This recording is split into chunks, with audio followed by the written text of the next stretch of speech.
Hello everyone, this is James. Today we are still on campus and then I want to interview a very beautiful girl all the way from Asia, some country. I will let her to introduce herself later. And then, however, the background, there may be some noise. I don't know if you guys can hear it. If you can hear it, I'm sorry about that. They're doing some renovating for our buildings back there. Hopefully it's not bothering you. Okay, so please introduce yourself. So my name is Kain Min Jelson, and I'm from Myanmar. I'm currently in my second year at the University of Manitoba in Winnipeg. So what is your major? So I'm computer science, and I'm planning on having a biology minor as well. Oh, biology minor. Yeah. Okay.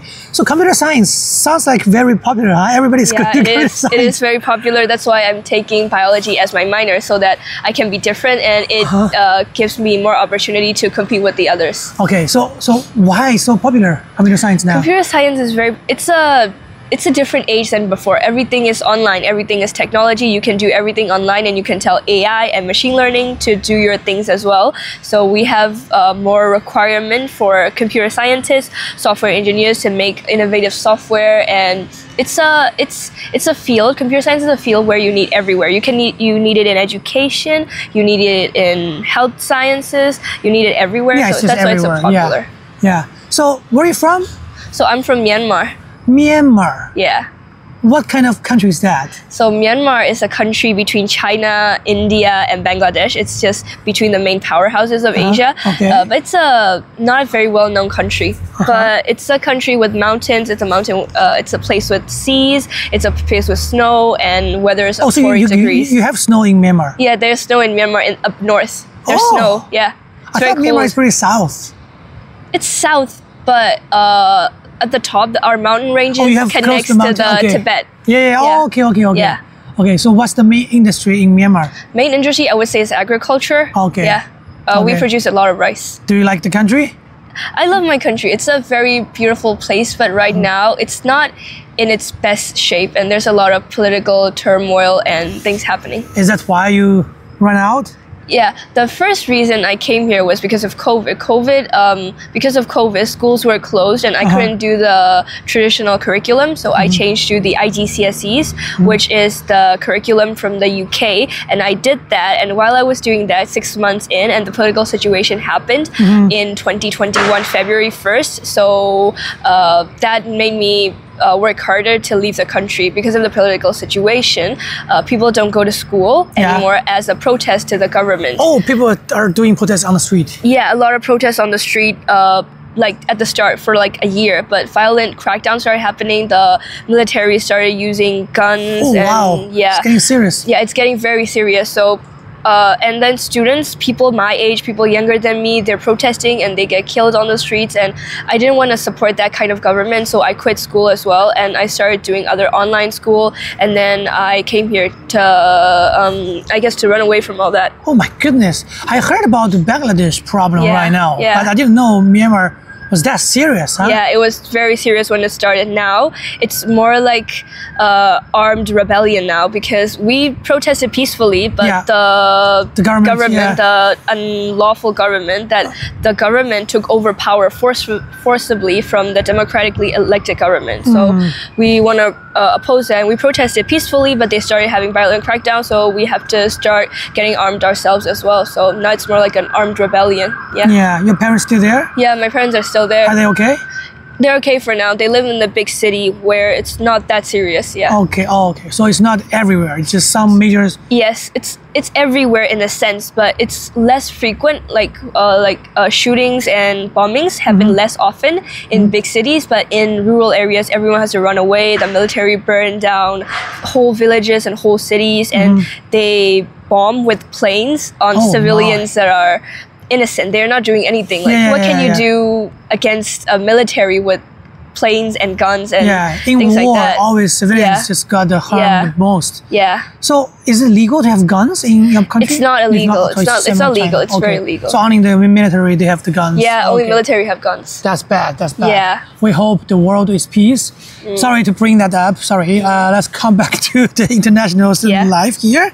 So how long have you been here? 2 years? Nearly 2 years. It'll be 2 years in December. Okay, so Remember the day one you arrived? Yeah, I do remember day one. It was not great. Not great? Nah. What happened? So when I first got here, the people from my country are called Burmese people, and there are not many Burmese people then. So when I arrived, I booked a service from school to pick me up from the airport.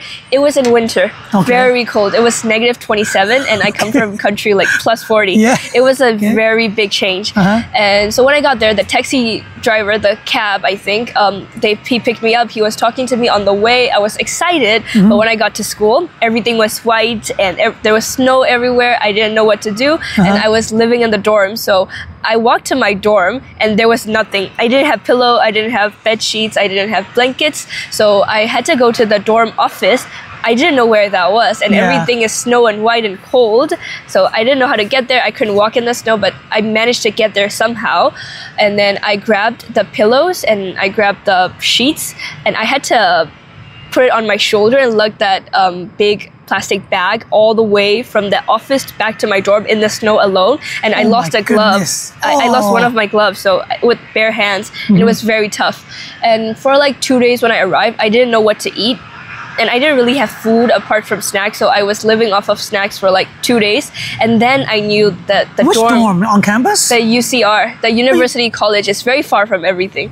It's not Pembina. If it's Pembina Hall, it's there. Yeah, Pembina Hall it's very close to the food court, so they have their own canteen. They have their own canteen, and people who live in dorms, they get a card, the meal plan, so they can swipe with that. I already got my student card, but I didn't know that was there, and it wasn't open. I arrived earlier than a lot of people. So no one was on campus, and it was very lonely. I didn't see anyone, and it was cold. I didn't eat anything, and so that was what, the end of December? That was in January. So the winter term. Winter term. You arrived. That's a tough time. So we should tell people that if you come, maybe avoid come in the winter term. Like unless you have friends who can pick you up and take care of you, just try to avoid the winter semester when you come to Winnipeg. And then with those pillow sheets, that is a culture shock, because in Canada, even though you rent a place, most of the place you rent, no furniture. No furniture, no bed, nothing. You have to buy everything from scratch. So I didn't know this story. So it's nice to do this. I'll get to know a little bit more. So Kai is a very nice student. She is, again, my student leader manager. She's in charge of cultural ambassador. She did a lot of volunteering job. So that's the first challenge you arrived.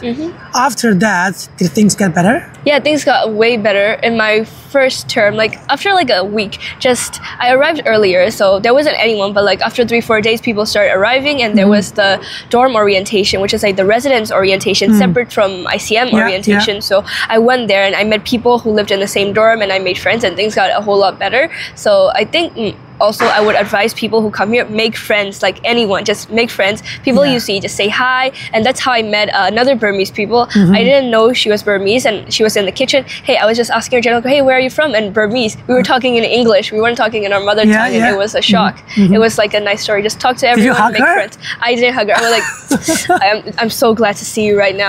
I was missing home. So is she similar age like you? She's just a year older than me. Are you guys still friends? Yeah, we live together. Okay, so good friends. That's cool. So other than your first day, the environment, that's the Canadian nature give you the challenge. So in school, everything okay? In school, academic first semester, it was tough because firstly, you learn everything in English. Back home, you learn things in your native language, but here, everything is English. I was a bit used to it because of the IGCSE curriculum, but still, learning everything in English, and you can't even ask questions in your own language, and sometimes the words, there's no translation for things, and you can't really ask your question, and you don't understand what the teacher's saying. The language is a big problem, and sometimes the teacher's language is a problem. Sometimes they have accents, and the teachers teacher has accent there. The teachers have some have strong accents, so even if you have a high English skill, you may not understand them. So that was a challenge.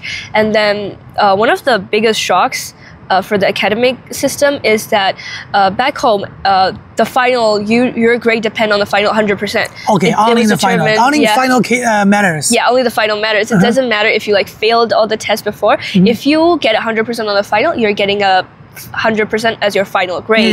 Here, it's different. not like through that. the whole term. Yeah. Even if you get 100% on the final, you may not get an A+. Yeah, you may not even pass. Yeah, you may not even pass. Exactly. So sometimes it's not even a final. Just do assignments, just study, group work. It's such a different style, and for me it's much easier than the final because of the final there's so much more stress, and now it's a bit more chill. Okay. So the system will be very different. So you have to like remind yourself every day. Yes. You are in the process. Yes. It's not only about the final. Yes. So are you used to that now?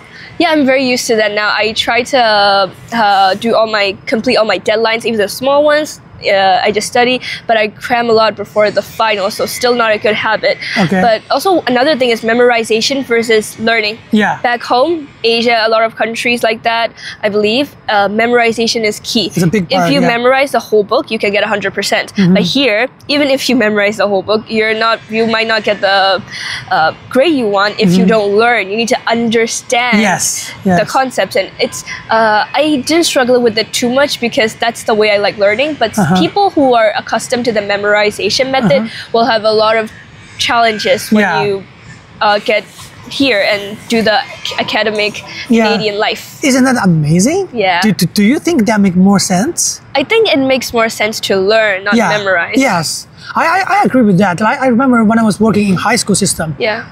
Like Chinese kids, Asian kids, they're so good at that. They can memorize a lot of English words. Yeah, exactly, yeah. But their English speaking is still zero. Yeah. They can't open, when they read, they understand everything. When they speak, they can't. And then there are a lot of content behind the thing you see. You have to understand it to really to make it a part of you, right? Exactly. Otherwise, you memorize that today, 2 days later, after the exam, you forget. Yeah. Yeah.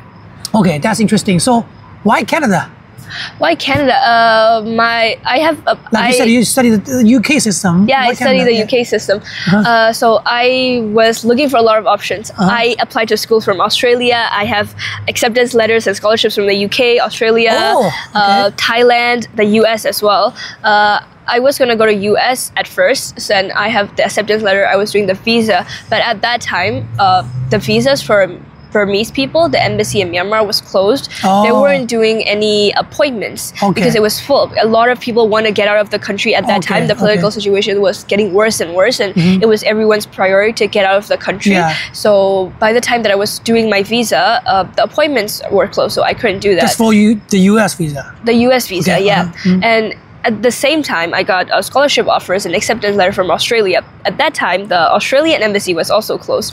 They weren't giving out visas, but it wasn't specifically for Myanmar. It was closed for everyone. They weren't accepting many student visas then. And then I was thinking about UK. The UK is way too expensive for my parents' budget. And then I was thinking of Thailand, like a close country. I can go there. But Thailand requires a different kind of education and not the UK system. And then I was thinking about China, but China, I need to learn Chinese. I can't really go to China. I never knew this. Why you think of China? I don't know. I was thinking of China, but like I haven't applied to any schools. Like in Thailand, I have relatives there, so I was maybe thinking about that. But online, everyone's like, get out of the country, go any country, like India, China, wherever. So I was looking at China, but the English. English is not very prominent there, so if I go there, it's 100% sure I need to learn Chinese, but I don't know Chinese, so I couldn't go there. And then Canada. Canada is the last option. No choice. Basically, Canada's visa is very hard, so that's why it was the last choice. Yes, Canadian visa is very hard, and basically. I'll tell you this true story about myself. When I was dating my wife, when we were back home, like 15, 17 whatever years ago. I was trying to visit her in Canada. My tourism visa, visitor visa, I got 5 times refused. Oh my God. 5 times. That's a lot. I know. I was scared of that for Canada. And US, if you get rejected, you can apply again. Canada, you also can apply, but they encourage you, if your status doesn't change, don't apply again. Exactly, Yeah, wow. Canadian visa is one of the hardest in the world. That was why it was my last option. But luckily, I got my visa like 4 weeks after applying, and then I came here like very early. Okay. So, what's the time when you get onto the plane, departure? How did you feel at the time? To be honest, I wouldn't say no. I didn't really cry because the life in Myanmar back then was very suffocating. You can't go out at night. You can't you can barely go out in the evening, and my parents were very worried about me. So I would say that because you're a girl, or just because you're a kid? Mostly people my age generally, because people my age are the ones with the most passion for the revolution, for the rebellion. So even if you do nothing, you walk on the street like with a backpack, they will grab you, they'll search your pack for like explosives or like things. And one thing is that there's no privacy or anything at that time in Myanmar. So on the street, they'll like give me your phone, and if they go through your social media and see posts about the revolution, they will take you away. Wow, sounds like a Chinese government learned from your government. Yes. No, I think it's the opposite way actually. You think it's the opposite way? Yeah, definitely. But China just had a new rule like in July this year. But you guys were doing that 2 years ago. Okay, yeah. Anyway, so I don't know which to learn which, but sounds horrible, huh? Yeah, it was very horrible. When I was back to China this summer, I was so worried about that. So I didn't bring my phone. I just asked my friend to borrow me. Okay, sorry. Okay, so did you choose Canada, or your parents find it for you? So we were choosing together. They wanted me to choose somewhere that I would like to go. US is good, but the thing is there's already a lot of Burmese people there, and I heard stories like people are so competitive. The people from the same country like fight a lot for these positions, and so US was a choice. But it's also at that time there were a lot of news about the shootings, US gun laws, and then it was terrible. The news about US weren't great. Canada, there's basically no news. There's no bad news, which is the good thing. No news is good news.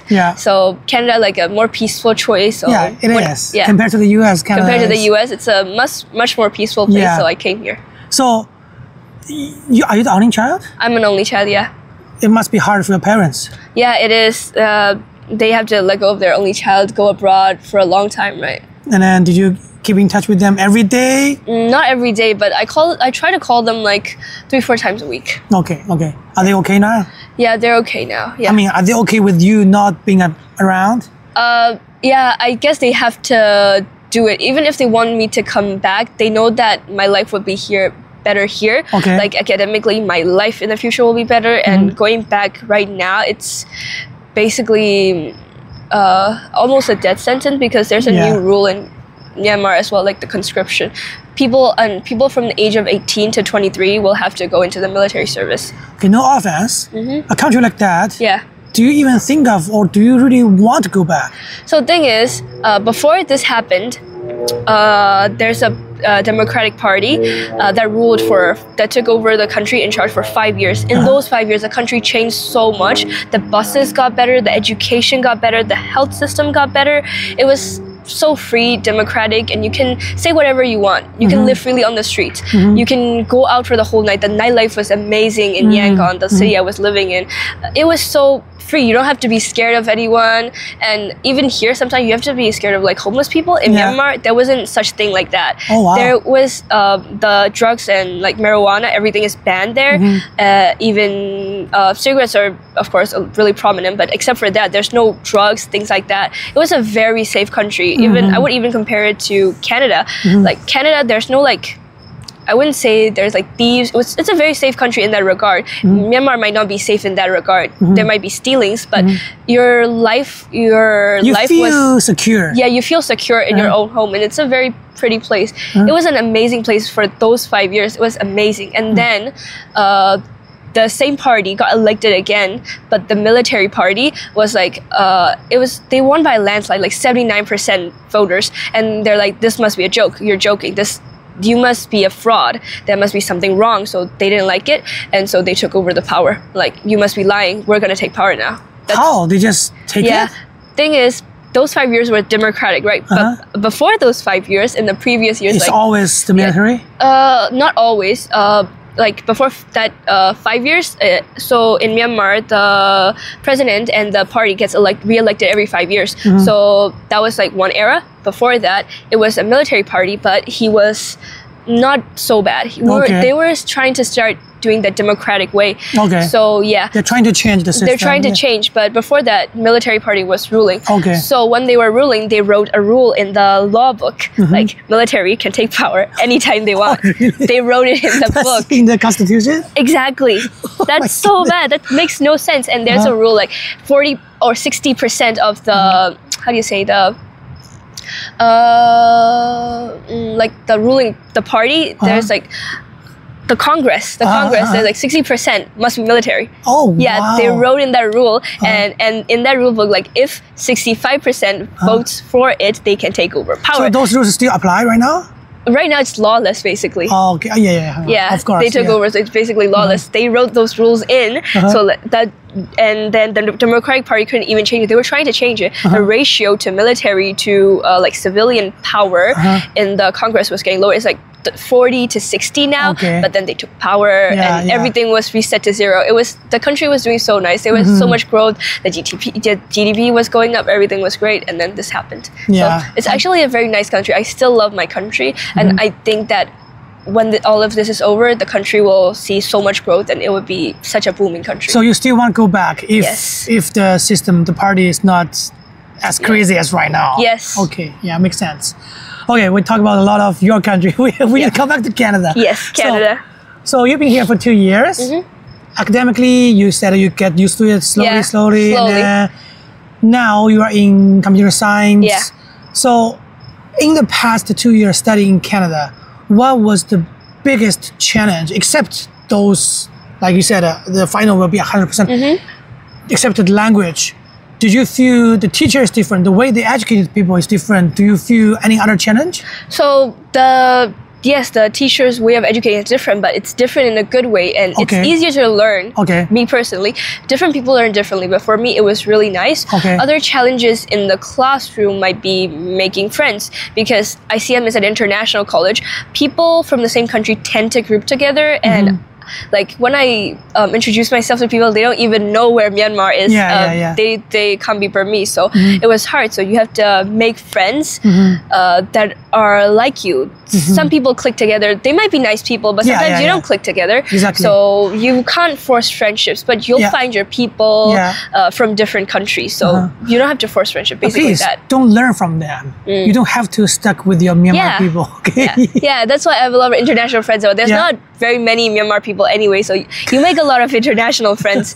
And then international friends, you learn about their culture, you learn about their way of thinking, and you grow as a person by doing these things. Okay, tell me two things, one good, one bad. So you said the winter was a big shock for you in the beginning. So except that, what else? Give me one more thing that... Canada shock. Yeah, shock you. Like you hate it, you don't like it. You don't like it. Is there anything except the winter? I don't like it. Probably there's no high rises. It was so bad. There's no high rises. So there's no tall buildings. Everything is so far apart. This is because of this city. Specifically this city. I lived in Vancouver for a month before coming here. So it was like there's trains every 2 minutes. It's just so easy. The public transport was so nice, easy, and then you can pay from your phone into your card immediately. In Winnipeg, you have to go to somewhere. Because if you pay online, apparently it's very unstable network, so you might lose your money. So you have to go somewhere to pay for your transit, and the buses are like every 30 minutes. In the middle of winter, everything is so far. Because the area is so big, everything is so spread out. There's no big towers, big tall buildings. So even the malls, at most I've seen is 2 stories on a mall.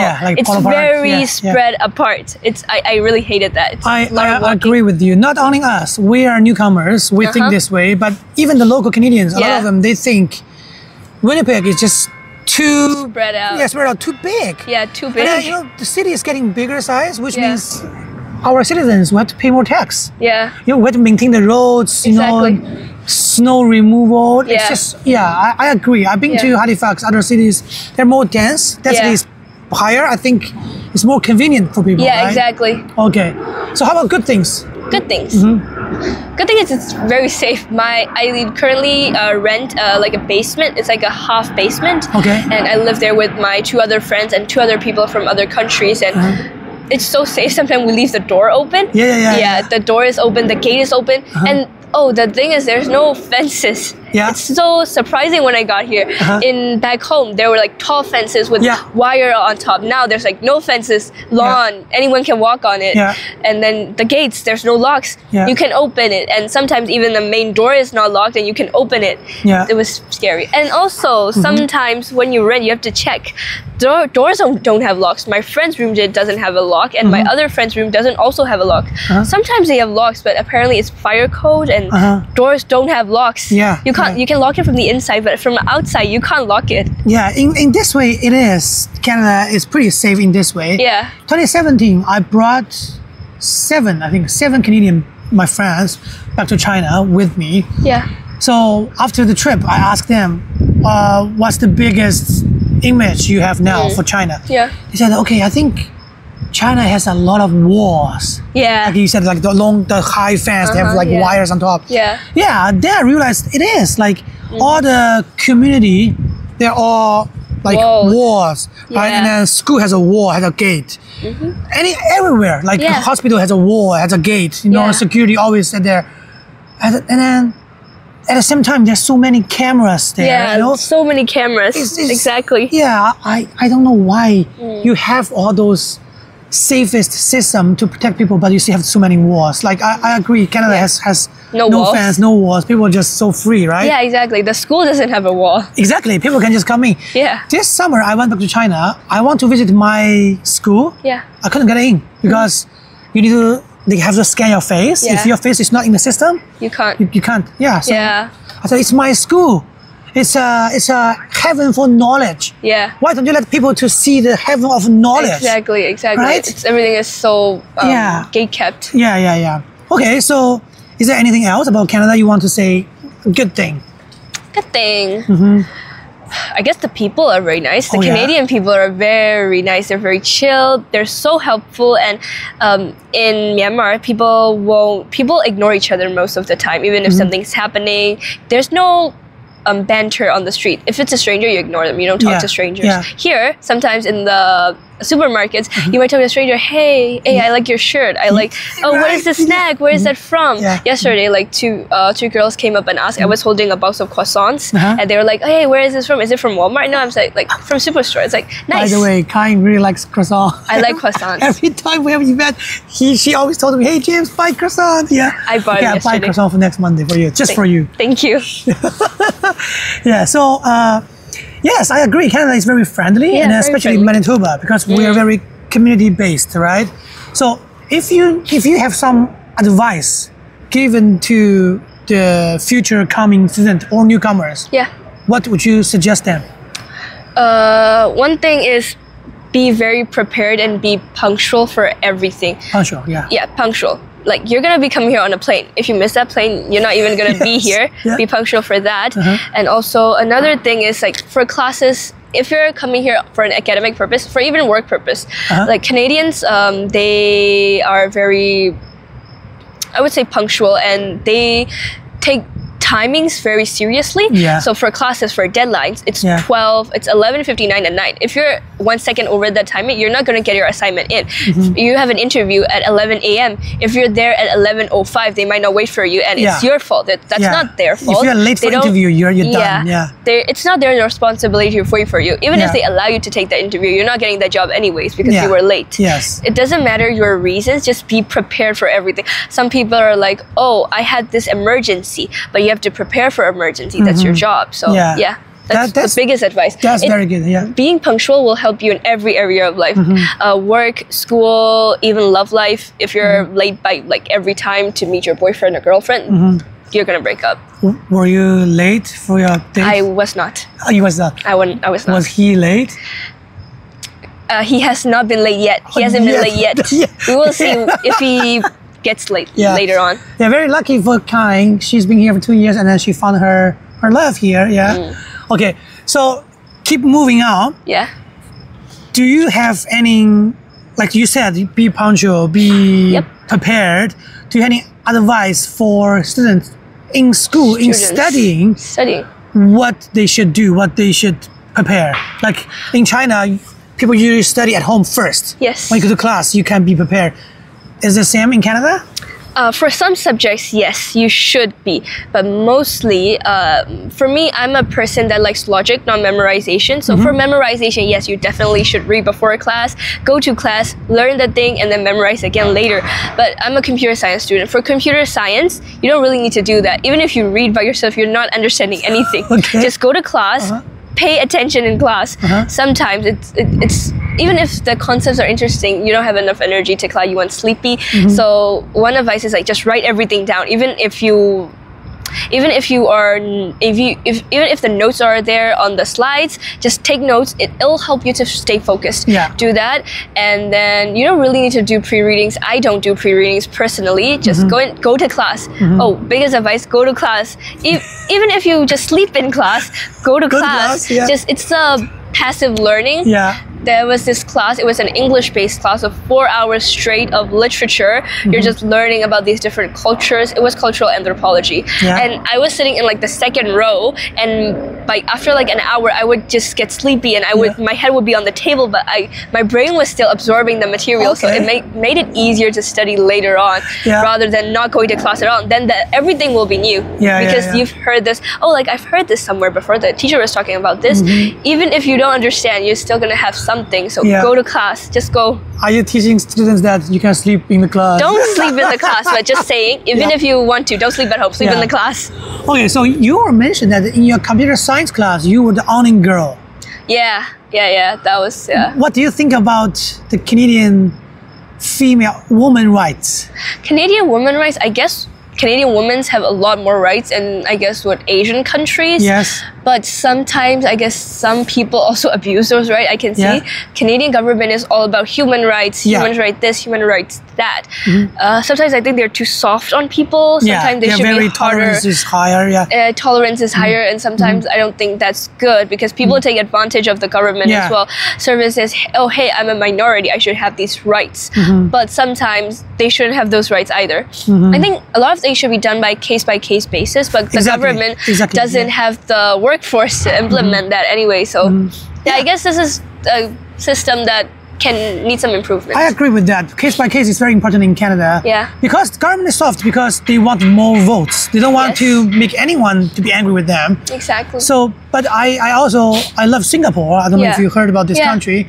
Singapore is very tough with their law. Yeah. So I wish Singapore and Canada can have a balance, you know? I've been to Singapore twice, and they have like a very strict rule about gum, right? $500 if you chew gum on the public transport. Not really. You can chew it. You cannot spit it. Anywhere. You can't spit it. Yeah, as you are tourism there. If you chew on gum, they may warning you, be careful with it, but they won't really directly give you. Like no urine on the public transport either. There are a lot of rules, exactly. A lot of rules that but they also have some human feelings behind the laws. They are not that cruel, okay? Yeah. I'm telling you that. It was a nice I'm country. gonna visit Singapore in a couple of months. Nice. Okay, so at the end, we can give you a chance to talk to your family, your friends back home, if you have anyone you want to say. So you can say speaking your own language. Oh, really? Yeah. Hi. မြန်မာနိုင်ငံလူကြီးနေသူရှိလို့ရှင်ကနေဒါလာခဲ့ပါလို့ကနေဒါဝန်ကြီးဘက်မှာအရန်ကောင်းပါတယ်အိမ်လာကအကြောင်းလာကလည်းတော်တော်တခြားနိုင်ငံတွေထက်ဆိုင်ဆိုတော့ဝန်ကြီးဘက်ကိုလာခဲ့ကြပါလို့ Inagacha kita parikinabaneka. What did you say? I was like, come to Winnipeg because it's a nice place. Even if you go to Canada, like come to Winnipeg specifically because I'm here. Exactly. Kai needs more friends here. She always, every term she asks, hey James, how many members we have now? Yeah, we're getting more and more, I think. Yeah, I think we got more from Myanmar, Nepal even. You know, we're seeing more students from that area. Yeah. Did you say anything to your father and mother? Father and mother? Tell them, don't worry about you. Yeah. အဖေနဲ့မင်းနဲ့ဟိုဗီဒီယိုကြည့်လို့ရှိရင်လည်းစိတ်မပူပါနဲ့လို့ဒီမှာအဆင်ပြေရဲ့လို့ဟိုဒီတိုင်းတစ်ခါလေးဖုန်းမဆက်မိရရှိလို့ရှိရင်လည်းဒီတိုင်းဘာမှမဖြစ်ဘူးလို့ဒီတိုင်းတစ်ခါလေးမအားလို့ဖုန်းမဆက်မိရလို့အားပြော Yeah, Papa, Mama, don't worry. Yes. I'm James. I'm gonna take care of her for you guys. Don't worry. Canada is a nice place for people to stay. Yeah. Okay. So I thank you for your time for this. I think I will talk to you again later before you graduate from university because before I graduate. Today we spent a lot of time talking about the politics. Too much politics. It's okay. After you graduate, after you Do you work right now? I'm not working right now. Yeah. Once you have a job, I think I would like to ask you more about how do you feel about working in Canada, you know, those things, okay? Okay, thank you for watching. You want to say bye to everyone? Bye, everyone. Okay, bye.